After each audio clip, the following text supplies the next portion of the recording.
පසුගිය කාලේ කසුකුසුවක් ආවා මේ කන්ඩිෂන් සංස්ථාවත් ඩිජිටල් කරණය කරන්න සූදානම්. මේ කටයුත්ත කොහොමද? මේ වර්තමාන තත්ත්වය කොයි වගේ තැනකද තියෙන්නේ? මේක සාර්ථකද? ඔව් මේක මම හිතන්නේ ඊටාම සාර්ථක තරක තමයි අද වෙද්දි තියෙන්නේ. දැන් විශේෂයෙන්ම අපි කයින්තෙල් තොග පර්යන්තයේ බොහෝ දේවල් ඩිජිටල් කරණයට ලක් කරලා තියෙන්නේ. එතකොට වර්තමානයේ ගත්තාම ඒ කියන්නේ ඉස්සර තිබුණේ කෝල් එකක් දීලා තෙල් ඕඩර් කරන වගේ ක්‍රමවේද තමයි තිබුණේ. දැන් එහෙම එකක් නැහැ. දැන් ඇප් එකක් දීලා තියෙනවා. ඒකෙන් තෙල් ඕඩර් කරපුවාම ඒක කෙලින්ම අපේ සිස්ටම් එකට එනවා. සිස්ටම් එකෙන් තමයි රන් කරන්නේ. ඒතකොට කාටවත් පුළුවන් කමක් නැහැ. එයාට කැමති කෙනෙක්ව ඉස්සරහින් පුරවලා අපි තමු කෙනෙක්ගෙන් කීයක් හරි අරගෙන ඉස්සරහට දාන්න. එහෙම දේවල් කරන්න බෑ දැන්. මොකද ඒක සිස්ටම් එකෙන් තමයි දුවන්නේ. එතකොට ඒක මත ඊටාම හොඳ අපි කියන විනිවිද භාවයක් යන ක්‍රමවේදයක් තියෙනවා.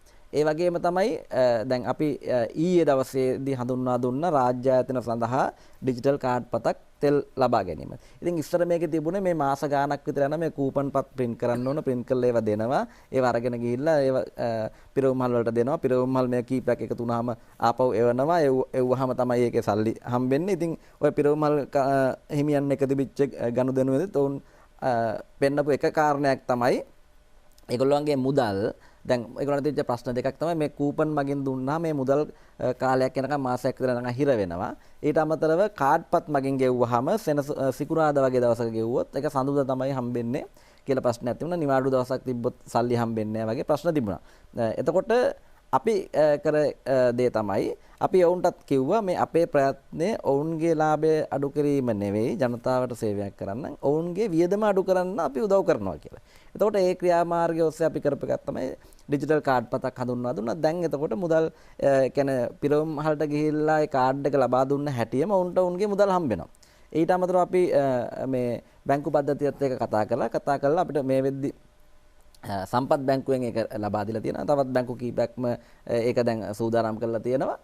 ඔවුන් සියලුම දිනයන්, ඒ කියන්නේ සෙනසුරාදා ඉරිදා හෝ පොය දින හෝ නිවාඩු දින නොසලකා ඒ කාඩ්පති මගින් ගෙවන මුදල් එම දිනේ කියන්නේ එම දිනේ අවසානයේදීම බැංකුගත කරන ක්‍රමවේදයක්. ඒ කියන්නේ අපි කියනවා 365 දවසම එක හා සමානව වැඩ කරන ක්‍රමවේදයක් හදලා තියෙනවා. ඒ මගින් අර මුදල් හිරවීම කියන දේ ගිහිල්ලා තියෙනවා. ඉතින් ඒක මගින් ලොකු කියන්නේ ඉතිරියක් ඇවිල්ලා තියෙනවා පිරවුම්හල් වලට. එතකොට දැන් ඔවුන්ගේ ප්‍රශ්නය තියෙන්නේ ඔවුන්ට හම්බෙන ගාන නෙවෙයි, ඔවුන් අතේ ඉතුරු වෙන ගානනේ. එතකොට අපි කරන්නේ අපි හිතන්නේ ඔවුන් සතුරන් ලෙස. අපි හිතන්නේ ඔවුන් සිටිය යුතු නැහැ එහෙම එකක් නෑ. එතකොට අපි බලන්නේ අපිට පුළුවන්කම තියෙනවා නම් ඔවුන්ගේ වියදම අඩු කරලා දෙන්න. අන්න ඒක තමයි අපි කරන්න ඕන දේ. ඉතින් අපි ඔවුන්ගේ වියදම අඩු කරන්න තමයි මේ ක්‍රියාමාර්ග දෙකම කරේ. ඒ දෙකම සාර්ථක වෙලා තියෙනවා. ඒ වගේම අපි දැනට වැඩපිළිවෙලක් සකස් කරන් තිනවා. ඒක මේ සතියේ ක්‍රියාත්මක වෙන්න කියන්නේ මූලාරම්භය ගන්නවා. අපි මයික්‍රොසොෆ්ට් සමාගමත් එක්ක එකතු වෙලා ඒගොල්ලන්ගේ තියෙන අලුත්ම මේ අපි එකට කියනවා ඩොකියුමන්ට් මැනේජ්මන්ට් සිස්ටම් එක ඒක ගන්නවා. ඒකට අපි කෘත්‍රිම බුද්ධිය සහිත කොටස් එකතු කරලා තියෙනවා. ඒ මගින් අපි සූදානම් වෙනවා දැන් මේ ඉස්සර අපේ තිබුණේ කොළ ශේක ලියුම අරන් ගිහලා අස්සම් කරන්න ඕන, උඩ තට්ටුවේ යට තට්ටුවට යන්න ඕන, අමාත්‍යාංශයට යන තව දවස් දෙකක් යනවා, අමාත්‍යාංශයෙන් අදාළ නිලධාරියට යන දවස් දෙකක් යනවා, ලියුම අදාළ කෙනාට යන්නම සතියක් දෙකක් යනවා. දැන් එහෙම එකක් නෙවෙයි අපි දැන් සකස් කරමින් යනවා. දැන් ඊට අනිද්දා මේ ක්‍රියාත්මක වෙනවා. ඒකේ තියෙන්නේ එහෙම එකක් නෙවෙයි. ඒ ඩොකියුමන්ට් ඔක්කොම යන්නේ ඉලෙක්ට්‍රොනිකලි තමයි යන්නේ. එතකොට ඒකෙදි අපිට තියෙන ට්‍රේසබිලිටි එක ගොඩක් වැඩි. අපි දන්නවා කවුරු ගාවද මේ ලියුම තියෙන්නේ. නැත්තම් කියනවා මේක හම්බුනේ නැහැ කියනවා, මට හම්බුනේ පරක් වෙලා කියනවා. ඊටාම වේගයෙන් ඒ කියන්නේ ඩොකියුමන්ට් එක හදපු හැටියෙම අදාළ කෙනාට යනවා. තියෙන්නේ කවුරු ගාවද කියලා බලා ගන්න පුළුවන්. ඒ වගේම දැන් තියෙන එකක් තමයි දැන් ඔය ලියකියවිලි පිටට යන එක. ඒ කියන්නේ ලියකියවිලි කිසිම සුරක්ෂිතභාවයක් නැහැ දැන්. ඒකට හේතුව දැන් මේ සමහර ඒවා තියෙනවා ඒවා කලින් කියලා ලාභ ලබා ගන්න පුළුවන්. සමහර ඩොකියුමන්ට් එකක් එළියට දාලා දේශපාලන වාසි ගන්න පුළුවන්. එතකොට ඒවා තුලින් මම කියන්නේ රටට නම් මුකුත් ලාභයක් වෙන්නේ හානියක් මිසක්ක.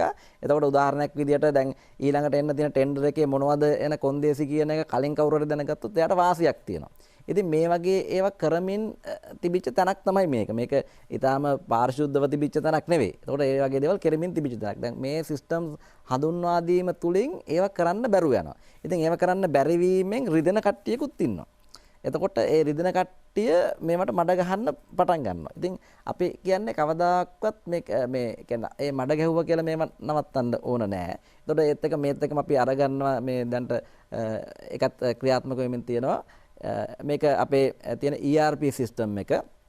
ඒක පරණ ක්‍රම එකක් තියෙන SAP-මයි වල පරණ එකක් තියෙන. අපි ඒක ක්ලවුඩ් බේස් එකකට යනවා. HANA with RISE කියන එකට යන්නේ. එතකොට ඒකත් එක්ක මේ මුළු සිස්ටම් එකම අපේ දත්ත පද්ධතිය, ඩොකියුමන්ට් මැනේජ්මන්ට් සිස්ටම් එකේ සියල්ල නවීන තාක්ෂණය සහ කෘත්‍රිම බුද්ධිය ආශ්‍රිතව යනවා. ඒ මගින් ඉන්න කියන්නේ එක සේවක මහත්මයෙක් කරන වැඩ ප්‍රමාණය වැඩි කරගන්නවා. සහ අනවශ්‍ය වැඩ ගොඩක් අඩු කරගන්නවා. ඉතින් ඒවා තුලින් තමයි ජනතාවට සහනයක් දෙන්න පුළුවන්.